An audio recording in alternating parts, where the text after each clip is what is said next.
ভারতে লোকসভা নির্বাচনের অষ্টম দফা ভোট গ্রহণ আগামীকাল। এই নির্বাচনে কংগ্রেসের হার কেউ ঠেকাতে পারবে না বলে দাবি করেছেন বিজেপির প্রধানমন্ত্রী পদপ্রার্থী নরেন্দ্র মোদী। উত্তরপ্রদেশে কংগ্রেসের সহসভাপতি রাহুল গান্ধীর আসন আমেথিতে নির্বাচনী জনসভায় তিনি এ দাবি করেন।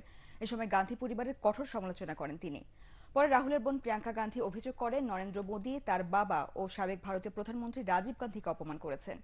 বরকতুল্লাহ সুজন জানাচ্ছেন বিস্তারিত। अम्मा बेटे की सरकार को कोई नहीं बचा सकता। প্রধান বিরোধী শিবিরে হানা দিয়ে আগের সব নেতাদের রেওয়াজ ভাঙলেন বিজেপি নেতা নরেন্দ্র মোদী। গান্ধী পরিবারের আসন আমেথিতে এর আগে কোনো বিরোধী নেতাই এমন বিশাল জনসভা করার সাহস করেননি। জনসমুদ্রে দেয়া ভাষণে বিজেপি নেতা বলেন, মা ছেলেকে ক্ষমতায় দেখতে চায় না আমেথির মানুষ। जिन्होंने वोट डाला है उन्होंने दो काम पूरे कर दिए हैं।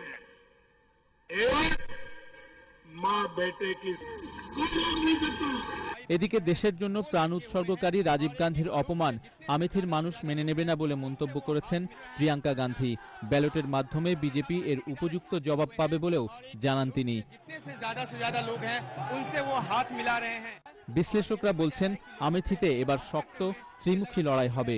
রাহুল গান্ধীকে টেক্কা দিতে এই আসনে বিজেপির প্রার্থী হয়েছেন জনপ্রিয় টিভি তারকা স্মৃতি ইরানি। আম আদমি পার্টির প্রার্থী হিন্দি কবি কুমার বিশ্বাসেরও অবস্থান সেখানে বেশ ভালো। আগামীকাল অষ্টম দফায় আমেথি সহ 7 অঙ্গরাজ্যের 64টি আসনে ভোট অনুষ্ঠিত হবে। বরকতুল্লাহ সুজন, এটিএন বাংলা।